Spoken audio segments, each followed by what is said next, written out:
focus on. We stressed that we are going to be having 3 themes: solidarity, equality, and sustainable development. These are themes that we would like the G20 to add a lot of substance to in terms of enhancing cooperation in the world and building consensus around the issue of solidarity, so that more and more countries should act in solidarity with each other as we advance the interests of ordinary people. And also in advancing equality. There's inequality in countries and between nations, and we believe that this is an issue that should be addressed so that we promote more and more equality, particularly at the economic level, which is largely the area that the the G20 focuses on, and also on sustainable development, so that the world has a greater capability of dealing with climate change, the financing thereof. And we outlined 4 priorities that we believe need to be addressed. The one is about finance for countries to deal with climate change, and more finance should be made available, particularly for countries that are suffering the devastation of climate change. And we should also deal with the issue of debt. Many countries, particularly in the developing economies, have huge debt burdens, and they pay much more money in servicing their debts than countries in the global north. And we should also deal with disaster financing, following disasters that are caused by climate change, which many countries in the global south are not even responsible for. They have to pay a lot of money year in and year out to deal with the devastation that they suffer from climate change. So we would like innovative ways of either insurance or financing and greater access to finance. And the other important issue is with critical minerals. We said we would like to reach consensus on the issue of the beneficiation of minerals that are produced in the developing economy world, particularly in Africa. And through all this, we are going to put Africa at the center stage of what the G20 should deal with. And so in the end, we've also had a lot of discussions with investors, potential investors, and we've flown the South African flag high, but we've also demonstrated more clearly about South Africa being a great destination for investment. And our interaction with various business people, and there were many here, has been very positive. They have a sense of very optimistic future for South Africa, and we are consolidating that with our collaboration with the business sector from South Africa, and they also bore testimony to this.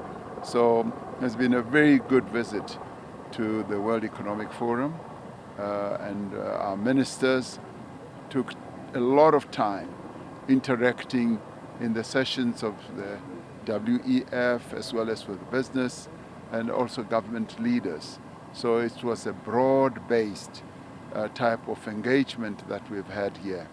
It's very successful indeed, possibly one of the very best that South Africa has had in the G20, in the World Economic Forum, because we were given a great opportunity, an African country being given a great opportunity to address the world on our presidency of the G20. So it's been good, and I go home filled with a great deal of courage and confidence, and very optimistic as well. So can I go home now? Mr. President, can I have one question from China? Yeah. Yes. Yeah, so Chinese President Xi Jinping has said the cooperation between China and Africa could drive the modernization of the global south. So how is that unfolding in South Africa at this point? Well, we have great relations with China. And during the FOCAC summit in Beijing, we agreed that we are going to take our relationship to a more higher strategic level. And so we have a very special relationship with China, and the cooperation is broad-based. It's both economic, political, and social. And it also is based on people-to-people engagement. We are going through our tourism efforts, going to open the South African country more and more to tourists coming from China, and to goods also flowing from South Africa to China and vice versa. So that in many ways is the true modernization of our relations. We'll also be focusing on infrastructure projects. So we're particularly pleased with the way that President Xi is pushing our relationship forward. And do you think, quick President, one. your big takeaways, besides the fact that you've made South Africa's case and put it on the table, 300 days without load shedding is a big boost for the country. What are your big takeaways? And perhaps the looming large of Donald Trump presidency and how that could shape global politics, particularly on issues such as climate change finance. What can you say to us about those? Well, yes, we feel very encouraged by the progress that we've made with regard to energy. When we last came here, we were going through an energy crisis. And now, more than 300 days later, we can hold our heads high and say, working together with our partners, we've been able to stabilize our energy generation as well as transmission. So things are going very well. And this has led to a lot of increased confidence with the business community here, because that is the one issue they kept raising with us, that solve the energy problem, and then you will see more and more investments flowing into your country. So we are hugely encouraged. The inauguration of President Trump obviously is getting many people, many countries, many leaders talking, and some of them are fearful, some of them are hopeful. And we have very good dealings with the United States on a trade level, an economic level, and we are hopeful that those relations will be retained, and we will continue to have good relations too at a political level as we interact also with President Trump. He is going to be the next, say, president, or America is the next president of the G20. So we will be working together to prepare the United States for their own presidency. And so we'll be having lots of discussions and addressing a number of challenges, including the issues of climate change, the financing thereof, and I'm sure that we will find great solutions. President Trump is a great deal maker, and so am I. So we will be able to work together. Thank you, President. President. Heidi Joffe from NCA. I just want to ask you, is there a reason why you didn't attend Trump's inauguration? And you're speaking about how he's a great deal maker, but are you worried about the relations between South Africa and the US now that he's president, given his remarks? No, I'm not worried about our relations. I spoke to him soon after he was elected, congratulated him, and we both said we are looking forward to continued dealings and engagement.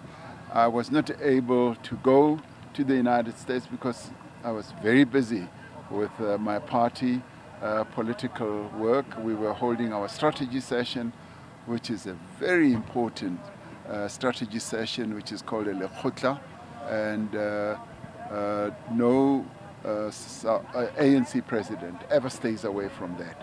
So that took precedence. But I know President Trump and I are going to continue either dealing together or meeting, and so it's not a train smash. Thank you, President. Thanks, guys. Thanks. Yes. Donald Trump grabbed headlines over the weekend, launching a cryptocurrency meme coin. Can we expect to see a Ramaphosa coin? And what are your thoughts on the potential of the US adopting a Bitcoin strategic reserve? Could South Africa follow suit if the US were to pass such legislation? Well, we are, and our financial institutions have been looking at this whole issue of cryptocurrency, and it's a reality that is descending on the world, and all countries, most countries have to look at it very carefully, and so are we. So no, you're not going to see a Ramaphosa Bitcoin or whatever. So I'm not that ambitious to be able to want to see my face on some coin. Thank you. Thank you very much. Thank you, guys.